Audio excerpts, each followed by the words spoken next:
Ya, oke. Bang, kemarin Ami melapor ke Polda Metro Jaya untuk dugaan perselingkuhan dan yang keduanya pemberian AC eksklusif untuk anak keempatnya, menghalangi. Nah, kalau dari pihak atau dari Abang sebagai praktisi hukum, kira-kira tanggapannya gimana, Bang? Begini ya, terima kasih tentunya sebelumnya kepada rekan-rekan media. Kalau saya mengambil dua pokok permasalahan ini harus kita bedah gitu ya. Sah-sah saja yang namanya Ami BMG melaporkan ke Polda Metro Jaya karena kebetulan lokus deliktinya ada di Indonesia di mana peristiwa itu terjadi. Karena yang namanya hukum ada di Indonesia berdasarkan KUHP bahwa apabila terjadi peristiwa itu di Indonesia, saksi juga di Indonesia, barang bukti ada di Indonesia, yang berlaku hukum Indonesia. Ini perlu saya jelaskan dulu. Kecuali apabila ada hubungan ekstradisi kedua negara antara Singapura dengan Indonesia, itu pun permintaannya itu datang dari pemerintah Singapura, meminta kepada Presiden Republik Indonesia ataupun kepada Indonesia khususnya untuk mohon supaya diekstradisi ke Singapura kalau disetujui. Kalau tidak ya tetap berlaku di mana lokus delikti itu terjadi. Itu saya jelaskan dulu ya. Baru saya masuk kepada substansi. Substansi yang pertama tentang masalah laporan BMG ke Polda Metro Jaya tentang perselingkuhan atau perzinahan lah misalnya. Ini kita harus betul-betul harfiah daripada perselingkuhan itu apa. Tentunya kan terjadi hubungan antara seorang laki-laki dengan seorang wanita. Dan itu harus bisa dibuktikan. Nggak bisa salah kita menyebut itu perselingkuhan apabila tidak bisa dibuktikan secara hukum. Nanti akan patah, mentah nanti di pengadilan. Di pengadilan akan lebih detail lagi akan ditanya tentang permasalahan itu. Nah untuk itu saya menjelaskan aja, itu harus didukung secara medis. Harus diperiksa dari lab kedokteran. Bahwa betul nggak mereka melakukan perselingkuhan atau perzinahan. Saya rasa netizen ataupun pemerhati ataupun siapapun yang mengikuti YouTube ini pasti sudah paham kemana tujuan saya. Jadi saya nggak perlu mendetail. Ya. Kalau saya katakan tadi hubungan seorang laki-laki dengan seorang perempuan itu harus dibuktikan secara medis, harus dibuktikan dengan lab kedokteran, baru dinyatakan bahwa itu perselingkuhan atau perzinahan.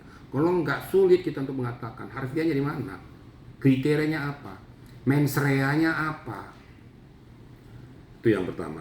Tapi ya sah-sah saja, silakan aja dia melaporkan ke Polda Metro Jaya dengan apa yang dia rasakan, apa yang dia alami, apa yang dia lihat tentang peristiwa tersebut. Itu yang pertama ya, tentang perselingkuhan.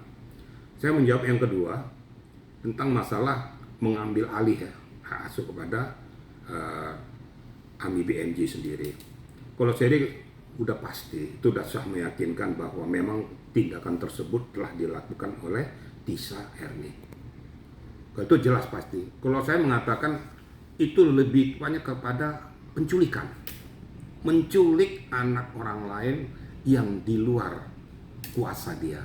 Mens rea-nya jelas, ya. Dengan sengaja melakukan suatu perbuatan tindak pidana, kemudian merugikan orang lain, dilakukan dengan sengaja oleh yang bersangkutan, kena mens rea-nya. Berarti betul dia telah melakukan suatu perbuatan tindak pidana. Tentang nanti penerapan pasalnya itu adalah kewenangan penyidik, mana yang lebih substantif, mana yang lebih mengena kepada pokok permasalahan penerapan pasal mana yang pas kepada yang bersangkutan. Tapi kalau itu sudah telak, karena saya lihat juga di media, saya lihat juga di gambar itu jelas bahwa Tisa Erni itu mengambil alih posisi daripada anak-anak tersebut, apalagi anak yang di bawah umur tersebut, yang mana itu masih memerlukan ASIH daripada ibunya. Ini yang perlu saya jelaskan kepada rekan media. Jadi kita harus bisa membedah itu satu persatu, tapi juga harus bisa menjelaskan kepada masyarakat kriteria hukum mana yang mengena. Jadi tidak asal kita bicara saja, karena masyarakat nanti akan menangkap yang sebenarnya gimana sih boleh kita katakan bahwa Tisa Erni itu melakukan perbuatan tindak pidana. Tapi substansinya apa? Posisinya Aden Wong apa? Kolaborasi antara Aden Wong dengan Tisa Erni itu kan harus dibuktikan secara hukum. Itu mungkin yang bisa saya terangkan. Oke. Bang, apakah WNA yang berada di Indonesia dia berhak mendapat perlindungan hukum dalam kurung perempuan atau anak nih, Bang? Nah, perempuan ini kayak KPAI, Komisi Perlindungan Perempuan dan Anak. Apakah itu dia mendapatkan hak yang sama? Dia berhak mendapatkan perlindungan. Itulah maka dikatakan negara kita ini negara hukum. Negara hukum, setiap warga negara berhak untuk dilindungi. Walaupun ada WNA yang berada di Indonesia, harus di bawah perlindungan bangsa Indonesia. Itu sudah pasti. Jadi kalau seandainya bangsa Indonesia ataupun hukum Indonesia tidak melindungi warga negara asing yang sedang berada di Indonesia, orang tidak akan mau masuk nanti ke Indonesia. Toh nanti akan kena mereka. Jadi setiap peristiwa yang terjadi, apakah dia korban, apakah dia pelaku, berhak mendapatkan perlindungan hukum oleh kriteria hukum yang ada di Indonesia ini. Mau wanita, mau pria, sama saja. Nah, nanti dalam perjalanannya, dalam peristiwa hukum tersebut, setelah dilakukan pemeriksaan, penyidikan kepada yang bersangkutan, seandainya dari pihak pemerintah Singapura meminta kepada negara Republik Indonesia, CQ hukum yang berlaku di sini, untuk diekstradisi. Tentunya permintaan pemerintah Singapura diminta kepada pemerintah Indonesia diekstradisi ke Singapura agar nanti biar pemerintah Singapura yang melakukan itu. Itu pun yang meminta adalah pemerintah Singapura, bukan Indonesia. Dan itu pun kalau disetujui. Tapi kalau saya lihat dari kacamata hukum, karena bukan hanya WNA yang terlibat di sini, ada WNI juga, yaitu Tisa Erni ya. Nah, nanti tinggal bagaimana kearifan yang dilakukan oleh pemerintah Indonesia dengan bekerja sama dengan pemerintah Singapura. Nanti tentu itulah yang betul. Nah, kira-kira begitu. Ada ketentuan tertentu nggak, Bang, untuk mendapatkan perlindungan? Ada, makanya tinggal kita lihat. Ada beberapa negara juga yang tidak mempunyai perjanjian ekstradisi dengan kita. Kalau yang tidak melakukan ataupun tidak ada hubungan ekstradisi dengan kita, memang sulit masalah kriteria hukumnya. Tapi kalau ada perjanjian ekstradisi antara negara satu dengan negara yang lain, itu bisa dikoordinasikan melalui Kementerian Luar Negeri tentunya, CQ pemerintah Indonesia. Kira-kira begitu. Terus banyak juga netizen bilang, apakah AMI BMG ini bisa memenangkan kasus atau bisa memenangkan anaknya kembali?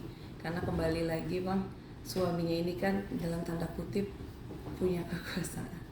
Karena yang kita tahu banyak juga ya beranggapan itu ya yang punya uang itu yang berkuasa.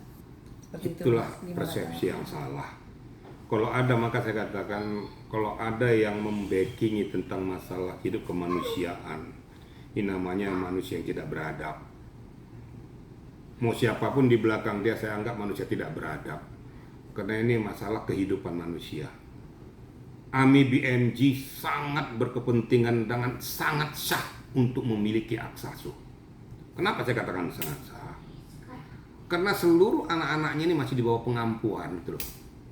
Ada hukumnya, di bawah pengampuan tuh di bawah hak asuh ibu kandung.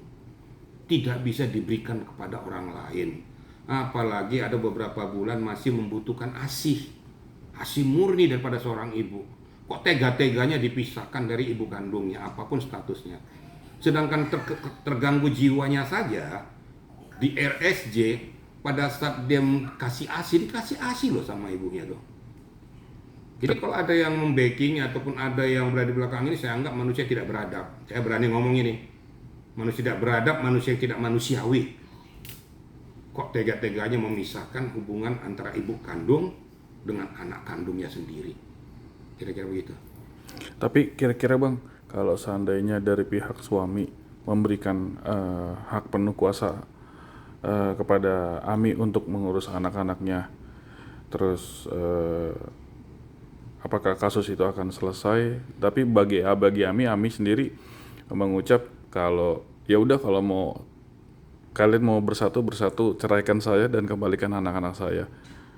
Apakah semudah itu gitu loh Bang? Ya gini Sementara ya. dia sudah melakukan pelaporan ke Polda gitu.